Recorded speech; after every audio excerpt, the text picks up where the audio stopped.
be bold, be heard. Welcome to Unmute Your Mic with your host, Jessica Bell.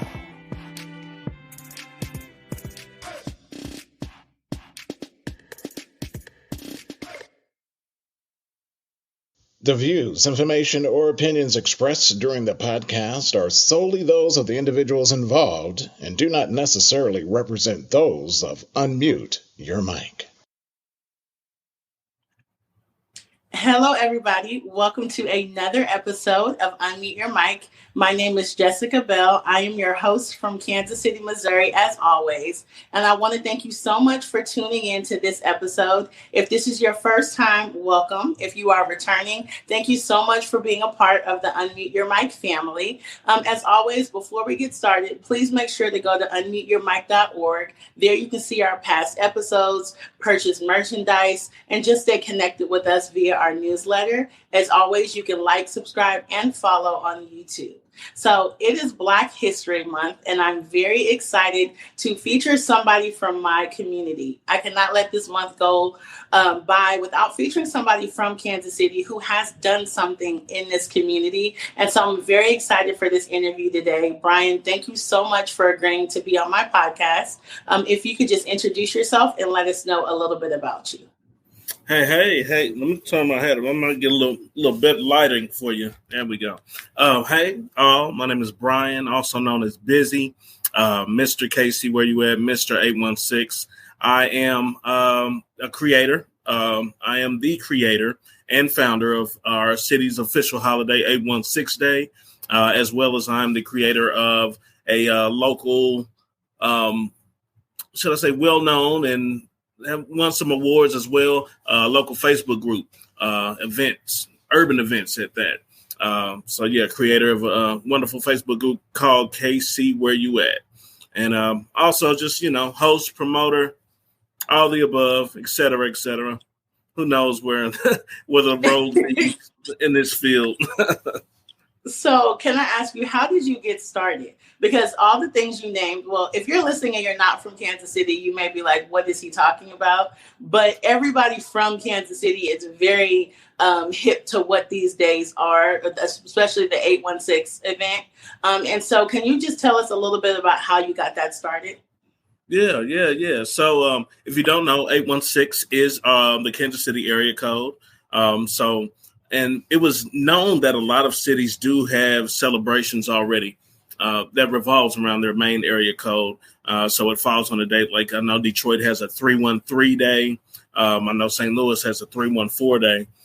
So it just came about. Somebody posed a question on Facebook, and she was like, why don't we have an 816 day? Has anybody thought about doing one? And so I was like, shoot, that does sound pretty good. I love Kansas City. I've always been a promoter of Kansas City in general. So I was like, hey, you want to do something? And she said, no, I don't want to do it. I just want to see it done. Right. So then I'm like, oh, shoot. A couple years went by, and I just took the initiative to go ahead and start something, even if it was small, regardless what it looked like. I felt like it needed to happen because, of course, it came back on my history. Those Facebook memories. I'm like, man, this is come to me for a reason, right? So then it develops into this phenomenal festival that we have now. This year will be the 5th year, actually. And, man, we've hosted thousands of Kansas Cityans having great times, man, enjoying entertainment, film directors, comedians, performers, rappers, R&B singers, musicians, the whole nine. Everything in Kansas City I love, all on one day. Man, big celebration, huge celebration for the city, hundreds of vendors, food, just the Kansas City culture in general, two-stepping. I can go on and on, but it's only one day, right? All this happens in one day. So I think so often when people like us go to these events and we're like, oh my goodness, this is so awesome. It's so amazing. But we only see the finished product. And so we don't always see the work that goes into it. Yeah, It's so easy to attend an event, right? Or like that other definitely, person said, I don't want to start it. I just want it to be done. So definitely. what are some of the things like behind the scenes that people don't know actually takes to pull this kind of day off? Mm. I will say one main thing would be permits. Permits. And of course, we're doing it in a historical district.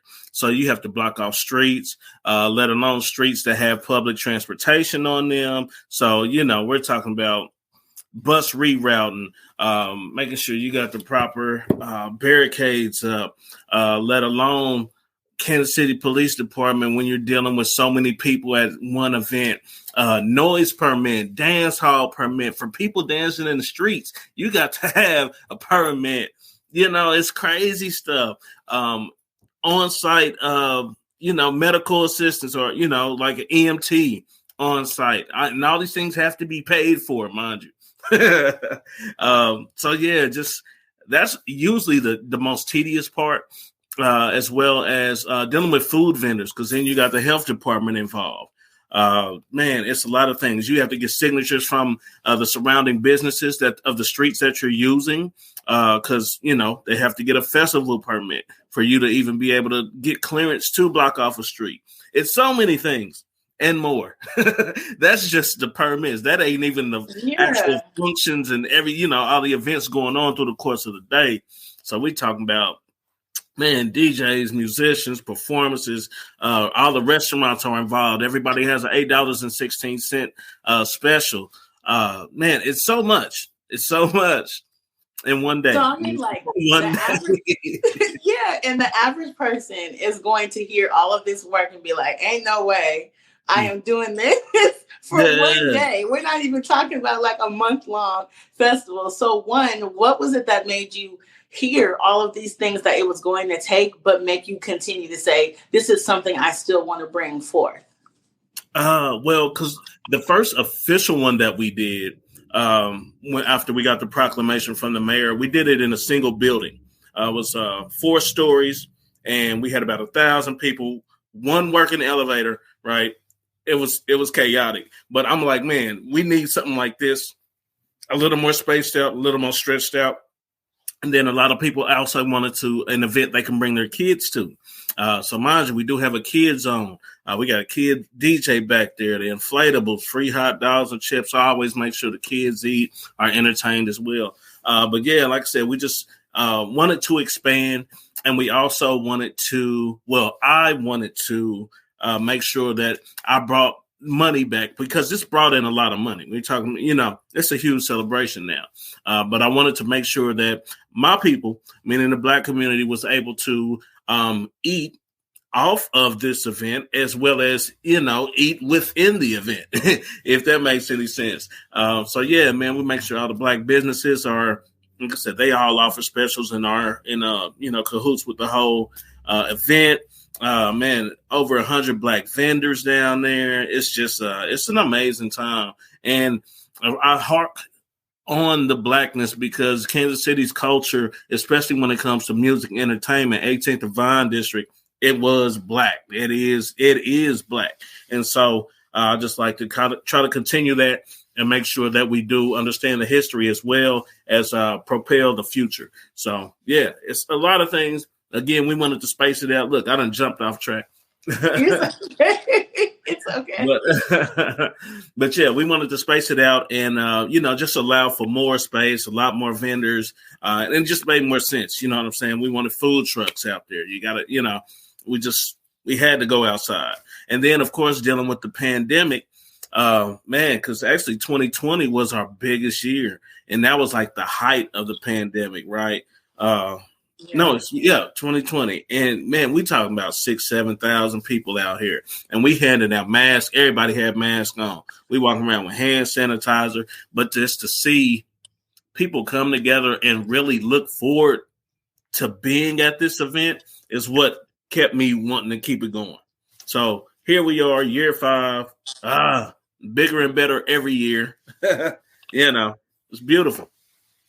It is. It's beautiful to see. And I lived in LA for 20 years. And so when I came back to Kansas City, because I was born here and I came to the event, I think it was probably 2 years ago, was the first one I went to. And I loved that it was like peaceful and it wasn't like a lot of mess going on. Because I had been to some other places that I won't name where it was always something was breaking out or there was an issue. And so how do you keep it to where it is that peaceful place where people feel safe bringing their children and, coming and celebrating the city in a way that it doesn't turn out to be something tragic? Well, for one, off-duty police, about $50, $60 an hour. We got private security, another $30, $40 an hour, and we got plenty of them. So, again, I'm going to leave y'all the sponsor link, too, because they got to pay for all this, baby. But no, really just curating the environment. Like I said, I just make sure that we hark on the good things, such as art, such as music, the performers I have. I don't have a lot of rap artists, nothing against rap artists, but like on the main stage, I know I'm all about energy, right? Music does that all for us. And so I try to make sure we just keep it on that family level, always curate the title as well around like family or homecoming, reunion type, just to get you in the mindset of those good feels. Yeah. And plus, people know me. People know me. They respect me, and I love that. Like I've had people come to me was like, "Hey, I was gonna get on old boy head, but I remember this was your event, so I was like, man, let me chill." So, and that has to be. I know you don't do it for the feeling, but that has to be a good feeling to know that you've done something good for the community, and therefore the community wants to respect the event so that it can keep going, and so that there's not, all of these issues. And so before you started this event, were you already doing things in the community prior to this, or was this kind of like your first thing? This was my first. Other than that, I used to host, I might host a couple things, but other than that, outside of my KC Where You At, I would just be at events. I would go live at, these community events or concerts or parties or whatever. But yeah, I would just go live and show people where they needed to be. Hence the term KC Where You At. I want to show people where we at, where you need to be. So yeah, this was definitely my first. And like I said, it's evolved beyond what I could have ever expected. And I got like a 7-year plan too for it. So stay tuned for more. It's not over. It's only bigger and better. We talking citywide hubs all over, from Lee Summit to North Kansas City. It's going to be ridiculous, man. Totally diverse. Man, and amazing though. Amazing time. And like I said, just for the city, pulling our city up. So much talent in Kansas City. Like I said, we on Bel Air right now. Plenty of Grammy Award winning, Grammy nominated, actors, and we got everything right here. So let's celebrate it and make sure that we have a platform to do so in the right way. I love that. And I think that's very important because so often we can only be portrayed by what gets reported on the news or what people say. And if you're on the outside looking in, it's like, oh, I don't want to go there. Or, they got a lot of crazy stuff going on. But within our community, there is so much talent and there's so much good that I truly believe it does outweigh the bad things that happen. People are human. People are human. There's going to be issues. There's going to be, no state or city is perfect. But I do think that the fact that you have been able to pull off such an event, and like you said, each year with it getting better, with there still being no drama, with people still being inspired, I think that's something that's super inspirational, especially for the younger generation looking, up to you in a sense, even if they may not know, if they're too young to even get the full grasp of it, for them to be able to participate in something like that. Because I do remember that like you said, you had a kids area and there were youth that had booths there that were like selling stuff. So is giving back to the youth something that you are also passionate about? Got to. I have a 14-year-old daughter. Man, And so I just know the importance firsthand of how it is to, they need to see it. You know, you got to see it. Other than that, your mind will never be open till, you know, what the possibilities are. So definitely, man, the youth are, the youth are the future, you know. So you got to cultivate it there, get it going early. So shout out, it's Royal Cohesive Network that I actually work with to get those youth vendors. It's a network of youth vendors. And, man, they got everything. And one little guy, James, I forgot he has a lemonade, but it's in stores. And we talking about a kid now. You know what I'm saying? So always appreciate the youth. Like I said, I'll make sure they eat for free. Shout out my people with the bounce houses, too. We got Happy Hills Bounce and Big Bounce KC, just because they donate these bounce houses. You know what I'm saying? Because they just see, like I said, out of respect for me, and they see how beneficial it is for the city as well. So, yeah, man, shout out to youth. Yeah. And so let's talk a little bit about you personally, because I know this is not the only thing you have in your life. Like you said, you have a child. I'm not sure if you're working or what else you do, but how do you do this and then still have your whole life that you have to like tend to as well? Like you're not just Mr. Kansas City or 816, like you have a life too. So how do you balance both? Now, at one point in time, I was none of these things, right? But yes, I am a father. Been a father for, like I said, 14 years. Actually, I came up with the concept of KC Where You At while I was unemployed, getting a wonderful unemployment check from a former company that I used to work for, right? And it gave me the ability to be out a lot and in some nice spots. So people start hitting me up, man, where you going tonight? Where you going? So I'm like, look, I'm going to tell everybody, right?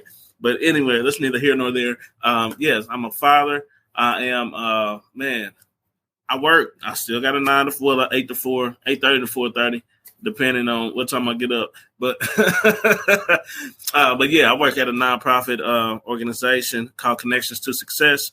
We also house Dress for Success Kansas City.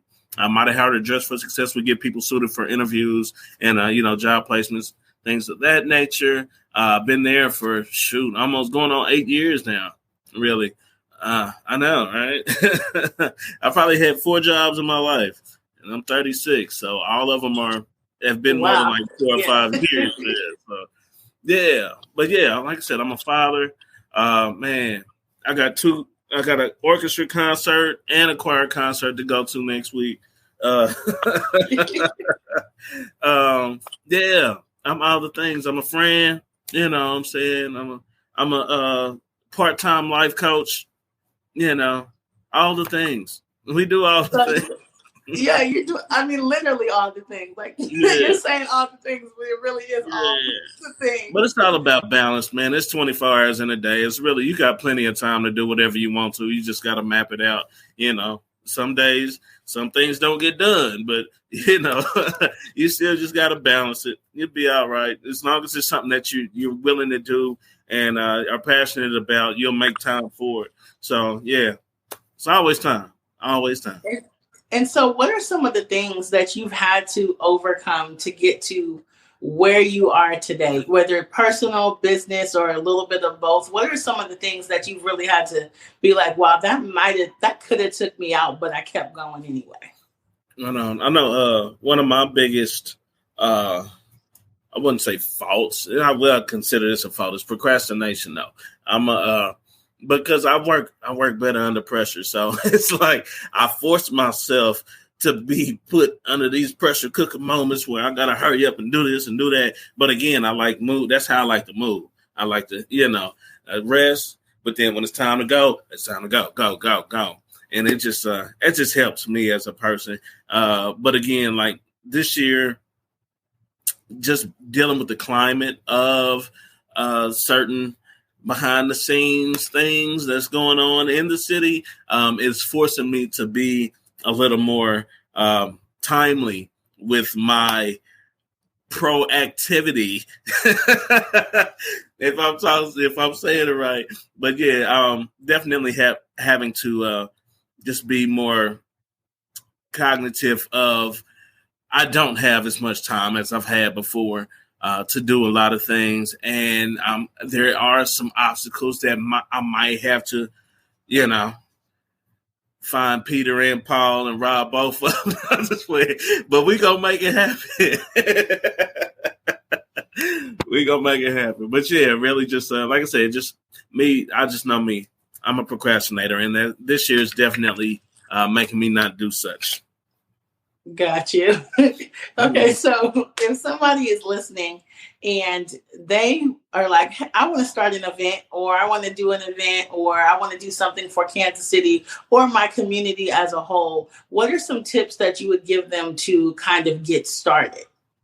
Oh, man. Definitely. Feel free to hit me up. I'm open, man. My inbox is open. People will let you know. They hit me every weekend. People, I don't know what's going on tonight. What y'all? I'm like, look, I don't.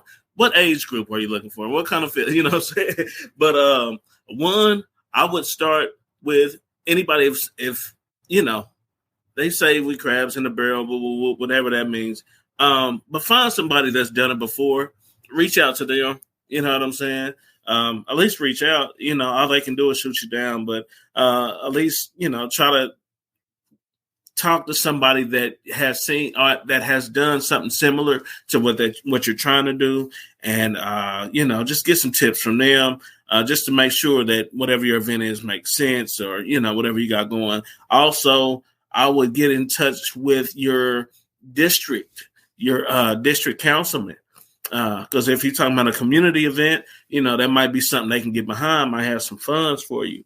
Also, if you have a business, also get a business, get an LLC or a nonprofit, especially if you're expecting to get funds in, so it can be done legitimately and you can get everything on the books. Man, there's so many tips. There's so many, like I said, ask questions. I always ask questions. Hit my inbox. I'm with you. And just so we're clear, hit his inbox, not mine, because I'm not going to have no questions. Bizzy, Bizzy. Because sometimes people ask me, and I'm like, you got to ask the person I was interviewing, because I don't know nothing about this. But you also talked about finding somebody who's kind of done it before you. So who do you have in your life that kind of helps you or mentors you or inspires you, in this lane that you're in?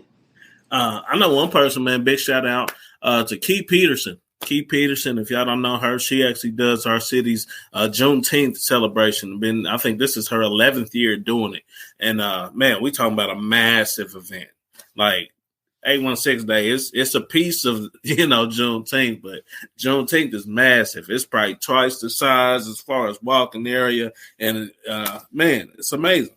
And I know she's been doing it well. It's actually a month-long event. She does something every weekend, from the parade to she done linked up with the Nelson Art Gallery, and she got a lot. She got a lot going on top of the huge vendor event. And Lord knows how many vendors I had at her event, but she definitely has helped me along the way, as far as, making sure, like I said, with the permits, everything that's needed behind the scenes, because that is like the bulk of your problems in any major outdoor event.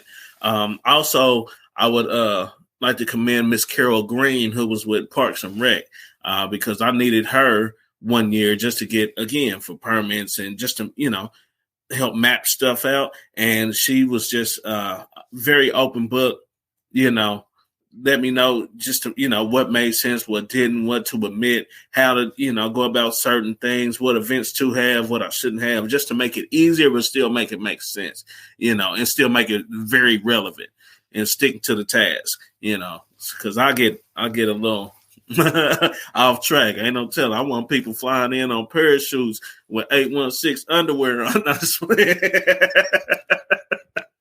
But shout out to Miss Carol Green, man. So again, she was amazing Parks and Rec, and she has been in the game for forever. She used to do all the free community events for Parks and Rec. So a lot of wealth of knowledge there, and she still helped me. Both of these ladies still help me to this day. So appreciate them both. And I love hearing you talk about the people who have helped you, because one thing I feel like it's kind of like a myth for Kansas City, but people often will say like, people don't support each other here, or people won't help you here. But then when I see things like this, a massive event that you pulled off, I know that there had to be somebody along the way who was kind of helping you do this, as well as all the support you get in the community. And so I think it's important to remember that everybody won't support you, but the right people will. And when you have enough of the right people supporting something, this is what you get. And I've so enjoyed our conversation today. You are great to talk to. And I thank you for everything that you are doing personally in this city, because we all need to have something to look forward to, something that's positive. And if you could just take a minute or two to speak to the people who are listening, who maybe they have these dreams or goals and they feel like they're too big. If you could just take a minute and encourage them and to remind them to keep going. Right on. So yeah, again, I want to thank you. I thank you for the platform. Again, like I said, I don't know. I love podcasts, but it's been a minute since I've been on one, so I appreciate the invite, definitely. As far as people just wanting to, push for their aspirations and the goals that they have, all I can say is just do it. Just do it. Like she said, definitely find you a team, because I have a wonderful team as well. I learned I needed a team over time because I'm one person, but I'm a hoarder when it comes to stuff, but you can't, especially if you want things to be done right. And so definitely get you a team, especially a team with the same mission and vision as you, and a team that trusts you. It's all about trust and understanding. And like I said, just don't stop, man. I started with, like I said, when we first did it, we were at the Juke House, and I just told everybody to wear your Kansas City shirts, Chiefs, Royals. That was it. Wear a KC hat. That was it. And then we went to a 4-story building, and now we got like a 4 to 6 block radius. It's crazy. But, don't let the haters stop. Don't let your internal hate stop. Especially, like I said, if it's something that you can't get out of your head and that you keep visualizing and you keep dreaming about, you got to go out and do it. You go out and do it, research, link with the right people, make it happen. I don't care how small it is at first, make it happen. We had 500 people at our first outdoor one. Second outdoor one, 6,000-7,000 people. Last year, I don't even know how many people was there last year because I'm just walking around the whole day. So, again, press forward, stay to it, just do it. Y'all see it. I ain't sponsored, but shout out KC, 816 Day, KC Mall. And pull up at the event. We got 2 days this year. 2 days. Sunday, August 14th, is going to be the outdoor event with all the vendors, the kids zone, the live performances and all that. But Tuesday, actual 816, August 16th, falls on a Tuesday this year. So we're going to do the Tuesday tacos, tequila, two-stepping, and tango. We're going to throw it in for my black and brown brothers out there. So come on out. Check me out. Instagram, the official 816 Day, or Busybody 007. Facebook, 816 Day. KC, where you at? Bizzy Benton. I'm on Twitter. I don't know the handle. I'm on Snapchat. But just hit me up. My inbox is open. Bam. And his inbox is open because that's how I got this interview. So I thank you so much again. Thank you for everything that you are doing for our community. Thank you for just inspiring people and leading the way. I know sometimes it's hard when you were the first person to want to do something, but the generations that come after you will have a model of how to do it, how to persevere. And so I really wanted to talk to somebody who was doing something huge in our community. So what better person? I thank you again for this interview. I'm definitely going to stay connected with you and support you in everything you're doing. And I hope everybody who's listening does the same, whether you're from Kansas City or not. And if you don't have one of these in your city, maybe you can connect with him and figure out how you can make it happen, because I believe this is going to be something much bigger than even any of us could ever imagine. So thank you again, Brian. I really appreciate it. It has been a joy talking to you. I want to thank everybody for listening to another episode of Unmute Your Mic. If you go to our website, unmuteyourmic.org, there you will find more information about Brian, and everything that he mentioned today is going to be down there. How to become a sponsor, if you want to donate, if you want to be a vendor, all of that stuff is going to be on that website. And as always, like he said, his inbox is open, but don't bombard him. But ask him some legit questions, because he's got some knowledge. So thank you so much, Brian. I really appreciate it. Again, it's been a true joy. Likewise. Thank you, Miss Jessica, as well as Unmute Your Mic. Tune in, tap in, tell a friend.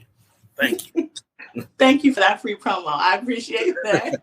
Thank you everybody for listening to another episode of Unmute Your Mic. Please like, subscribe, and follow on YouTube, Facebook, Instagram, anywhere you can find a podcast. Don't forget to be bold, be heard, and continue to unmute your mic.